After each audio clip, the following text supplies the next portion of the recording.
Assalamu alaikum, everyone. Welcome to Integrated Literature. In this episode, I will be explaining the concept of the short story form. Now, let's look at the short story as a genre.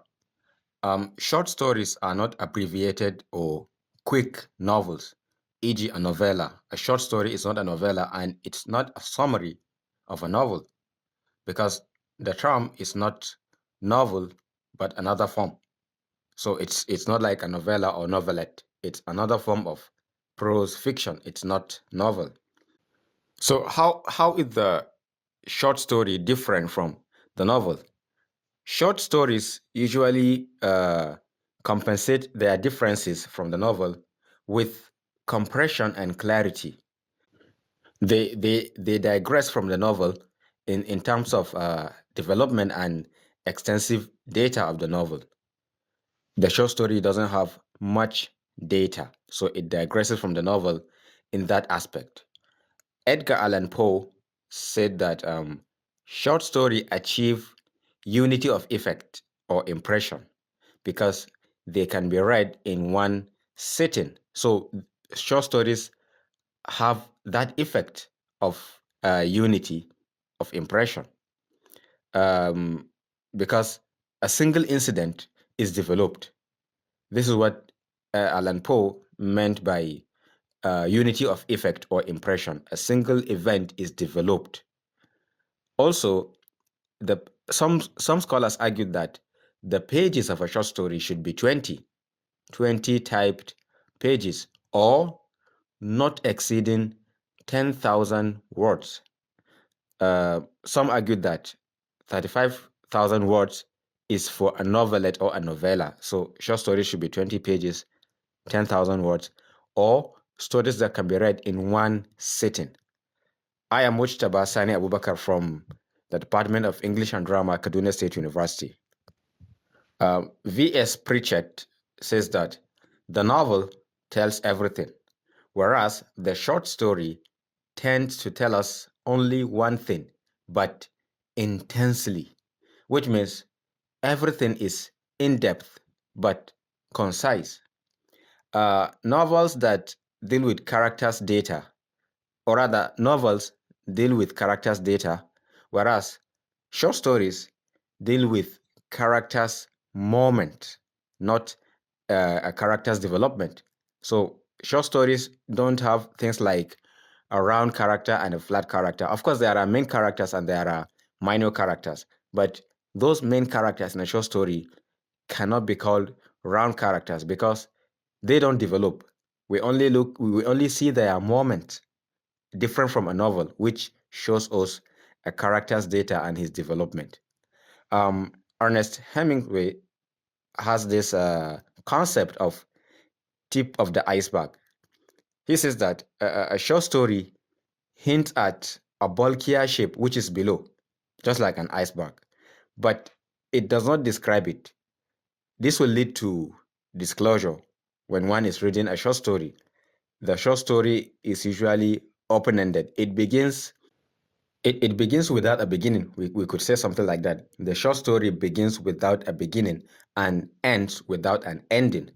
This is how short stories are. This is how Ernest Hemingway saw short stories as the tip of the iceberg, open-ended beginnings and endings. Now, we are discussing short story as a genre. What is the difference between tale and story, or myth and process? There is a difference between tale and story. The difference is in their difference. Sorry, their difference is in whether one is oral and one is written. Um, Shifting the reader's attention from mythology to the narrator. Now, there's a difference between tale and story. A tale, in a tale, the attention is on the reader's authority on mythology, whereas in a story, the attention is on the narrator. So this is how a short story is developed, or rather, this is how the short story developed. the attention is given to the narrator. Since we do not have someone who is telling us the story, it's the narrator created by the writer. Short stories have this element of realism and romanticism. At an instance, they are subjective and objective simultaneously. Reason is this: short stories are like moments of time frozen into a time space, which is by the ironic impression that the reader perceives. The narrator is involved, but at the same time, aesthetically detached from the story. This is because if one is to depict the nature of reality, then one would look at it this way. If reality consists of human interaction with the physical and social world, then the best way to reflect it is to create a similitude by means of specific time-bound detail. Now, time-bound detail is a short story, something written in 20 pages, but capturing a moment in reality, freezing time. So if reality is timeless or transcendental, then the best way to reflect that reality is to construct narratives that focus on revelatory moments. The second argument or the second point we are going to look at is what I termed as ellipsis. Now, we all know what is an ellipsis in literature. It's a figure of speech that eliminates or omits some part of an expression. So the short story is like an ellipsis because its cause and effect are not in full. For instance, a short story has a denouement, but it doesn't have a climax. A short story is compounded, it's symbolic. The surface structure, it has a surface structure and extensive or deeper structure. So there is no time space to show characters' evolving reaction to their situations. However, characters are plausible and consistent when related to real life in short story, even though we don't portray or depict their full data. So they are still plausible and consistent when related to real life.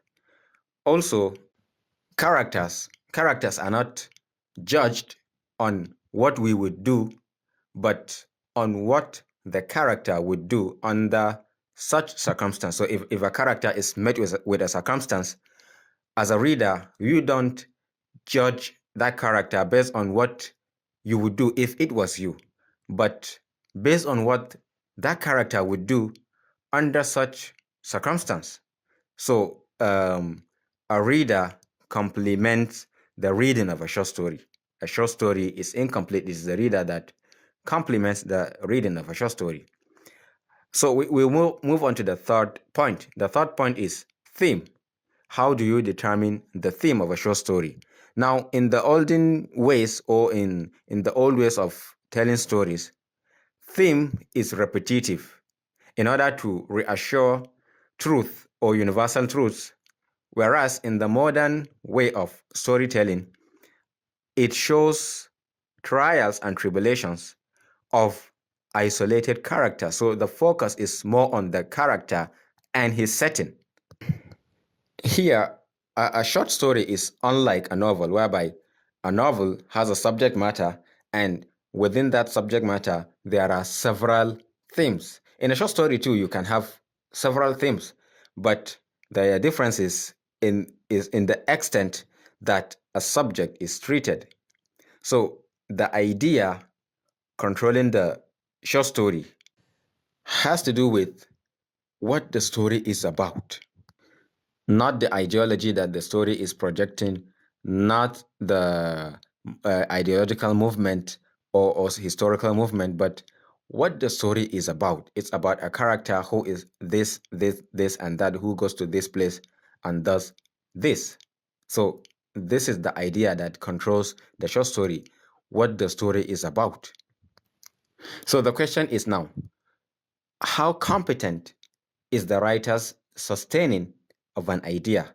Because a controlling idea makes its effects on every part of the story, both large and small. Events and descriptions are governed by values of the writer and by his conception of how the world is, or at least how the world works. So once we separate a theme of a short story from the rich and unique environment of that story, the theme starts looking like just another cliched idea or notion. So it has to be related to real life. Extracting a theme from dissimilar stories, from stories that are not similar, does not mean that the stories are the same. For instance, characters are not given primary definition by thematic considerations. We don't determine whether a character is the antagonist or protagonist simply by considering the thematic preoccupation. Other element affect the theme, not only character, and not only theme affects character. Point number 4 is conflict. We look at the deep thought of a character, what we call inner conflict. So in a short story, we deal with inner conflict, not unlike a novel whereby the character is met with external forces. So we deal with discovery and illuminating moment, epiphany, something like dramatic irony, but of course they are not the same. Um, the collision of a character and event, how the plot affects characters. That is, what they are affect their present situation, and vice versa. Their present situation affect what those characters are. This is what new sincerity is sometimes talking about. The collision or the conflict between the situation and what a character is. Moving on to point number 5, which is the last point, is point of view. Now, between writers and audience stands a narrator who describes and interprets events. And in some ways, these events are sometimes obvious, but more often quite subtle. So the narrator is the one who controls our response to them, to those characters, and to the event. Now, the narrator provides the key for us to unlock the meaning of the plot. So the question is now, what if we define a story from another character's perspective? So this is the contention between plot and story. So point of view involves the narrator's distance from the action, his degree of intrusion into characters' private thought, the extent of his participation in events, and how reliable we feel he is as a witness. D.H. Lawrence said, never trust the artist, trust the tale. So, how objective can the narrator be? So, in understanding how objective a narrator can be, we now have to look at different points of view, different observers. The first is the omniscient observer. The omniscient observer is endowed with the ability to intrude into and comment upon the thoughts and feelings of all the characters. Some narrators, in fact, chat with the reader about unfolding events and sometimes decides to intervene on behalf of a character. Some narrators gossip about their characters. For instance, when they conclude about a character's reaction, why a character reacts in such a way he does. The omniscient observer sometimes shortens his panoramic perspective and concentrates on unfolding event so that the suspense will build. He would not allow you to the action of the story. He returns to his prior stance only when the thematic needs of the story are served. So the omniscient observer can make us see the character's dilemma as exemplifying something archetypal in the human drama, something similar in the human drama, adding to life's drama. Then the intimate observer. This is a self-conscious self-consciousness of writers about their art. Here, the narrator is limited in terms of his knowledge, but not in terms of his access to the hearts and minds of the main characters, only the main characters. So, intimate observer is like a narrator who sits on the shoulder of the protagonist. Now, this allows us to see into some characters through some characters, which is a cleverer way of concluding on characters than the omniscient. Why? Because the intimate observer is more objective than the omniscient observer, because the intimate observer um, gives us the picture from the perspective of another character. Then the next one is the objective observer. The objective observer knows nothing more than what can be seen. Sometimes this observer is called the camera technique, to record the look of a scene rather than its feel. So it's an extreme form of showing as opposed to telling, which makes it appealing due to uh, due to the stressing by social science of the fallibility of human perception and the uncertainty about what any individual can know about other human beings. Human nature, in terms of all encompassing knowledge, that is what this observer is showing. That is what the objective observer is showing. This observation relies on dialogues and gestures to reveal character, like a stage play with the exception of soliloquy. So now, how do you differentiate between the omniscient from the observer? The only difference is through their narration. The observer is a character in the story, whereas the omniscient mustn't be a character in the story. He is above, watching every move, every action. He assumes it is assumed that the omniscient knows everything, which is too subjective sometimes. So this objectivity of the objective observer is also questionable. Why?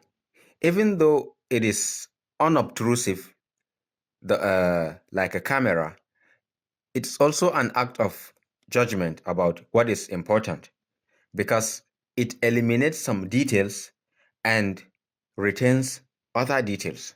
So this narrator too is questionable. The next narrator is the first person narrator.